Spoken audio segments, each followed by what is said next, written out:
Hey everyone, it's Deja from CrochetEverAfter.com. Today is the newest motif of the month. It is September 2016, and this is the Bobble flower. This is a 3-round motif, very easy. You can use one color or up to 3 colors.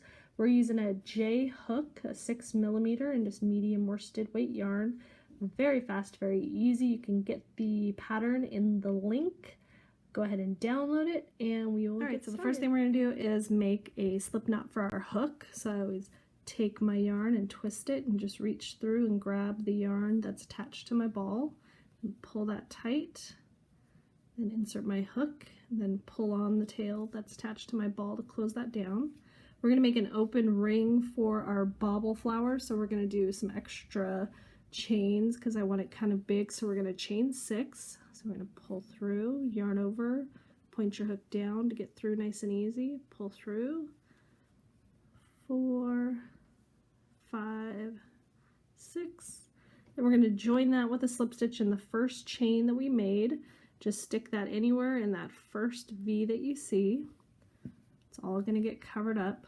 Then we yarn over, which is kind of like a layover. It's not really wrapping it around. We're just laying it over the top and then twisting our hook to catch it and pull through. And I always stop because it's hard. You can't pull through the second loop. You kind of got to push out a little bit, turn it, and then get through. So our first round is simple. It's easy to see our nice big hole that we're going to work in. All right, so to begin round 1, I'm going to do a chain 1, and then I'm going to do 12 single crochets around the entire chain circle that I just made. So it's nice and easy to see my hole in the middle. So I'm going to reach through, yarn over, and pull up a loop, and I'm going to pull it on top of my chain. I don't want to do it down here because I'm going to have squish stitches. So pull it up top, yarn over, point your hook down, pull through to get through both loops. So we're going to do 12 of those.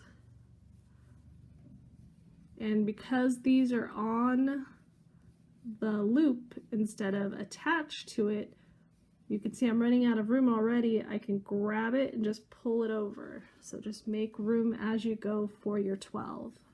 All right, I finished my 12 single crochets.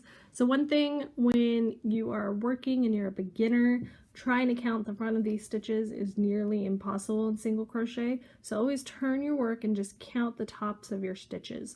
And that's also for joining. Because you have 12, you want to join in the first single crochet you made. And it might get a little confusing over here because it looks like we have a bunch of stuff going on. Which one of these is our chain 1, which one is our first single crochet. So just count backwards till you get to 12, and then you'll know that's the stitch you need to work into. So I have 1, 2, 3, 4, 5, 6, 7, 8, 10, 11, and 12. So this one definitely looks like it could be something, but that is just the chain 1. If I try to work into it, it's going to be really difficult because there's no legs to it, so that's another clue. But just count backwards to 12, and then you know to reach under those top 2 stitches just like as if you're going to make a single crochet, and then instead slip stitch. So yarn over or lay over your yarn, pull it through. And notice for this type I go sideways because our stitch is running that way. Our biggest space is right on that side, not pointing down. I'm going to get stuck. So sideways, push through, then turn down and pull through, and you get through nice and easy. Alright, so now it's time for the bobbles. So these are really easy to make. The instructions look very difficult, but it's not. It's basically like a DC 5 together, so double crochet 5 together, but all in one stitch. So I'll explain that as we go. So the first thing we're going to do is a tall chain. So we're going to pull up our loop and just lock it in, and then we're going to start our first bobble. So also when you're looking at instructions, you'll see that it says bobble. If you are just going through the instructions really quickly, you might be like, what bobble am I doing, or what is a bobble? Look around your instructions. So for any pattern, if you see a new stitch that you've never seen before, or a new word, look around for a section that may say special stitches, it might be in the abbreviations, wherever it may be. It will tell you how to work that stitch step by step. And it's all just yarn overs and pulling through. All crochet is just basically yarn overs and pulling through 2 loops or whatever it may be at a time. So you're never gonna not know how to do these stitches. You just have to take them step by step, and it will be easy once you actually do it. So for a bobble, it tells us to yarn over, insert our hook into the stitch, it'll say in the next stitch, but our instructions say bobble in the same stitch as our tall chain, so that's why I'm going right back into where we joined. So, and then it says yarn over, pull up a loop, yarn over, pull through the first 2 loops. And it says to do that 5 times. So again, yarn over, insert into the stitch, yarn over, pull up a loop, yarn over, pull through 2. So if you notice, I'm doing a double crochet up until the last step, and then I stop. So that's why I said it's like a double crochet 5 together, because we're just doing this 5 times into this stitch. So again, yarn over, insert in, yarn over, pull up a loop, yarn over, pull through the first 2 loops on your hook. So you can see I have 3 plus our tall chain, or the loop that was on our hook. Again, we do the same thing 2 more times. So we're just doing a double crochet up until the last step, and then we stop. So now I have 6 loops on my hook. That's how I know I'm ready to go. So I have 5 partial double crochets and the loop that was already on my hook. Now I'm going to yarn over and pull through all 6 loops on my hook. So this is where pointing down becomes important, because if I try to get through all these at once, it's really difficult if you're not pointing down. So pull through the whole thing, and that's our bobble. Very simple, just it looks intimidating when you see the instructions. So then the next thing we're doing is chaining 5. So we have 1, 2, 3, 4, and 5. And then it says to skip the next stitch. So when we look at our stitches, this is the stitch we just worked into. We turn our work if we're having a little trouble seeing the fronts. There's our next stitch, that V. So I'm skipping that one, and then I'm going to repeat what I just did in this next stitch. So we're going to end up with 6 bobbles all the way around, because we're going to skip a stitch between each one. So again, we yarn over, insert our hook into the stitch, yarn over, pull up, and notice how I'm keeping all of my loops the same size as my hook. I am a writer, so if you check out my golden loop method video, there's yankers, riders, and lifters. And I'm a rider, which means I keep my loops the same size as my shaft, which keeps my stitches nice and consistent. So when I work off my 2 loops, you'll see that these are the same size. I just go at a 45-degree angle to keep those loops the same size.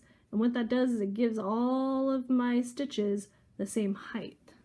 There's nothing wrong with being a yanker or a lifter, but if you're trying to make gauge off of a designer's pattern, checking out the golden loop method might help you to do that if you can't figure out why your height gauge is off.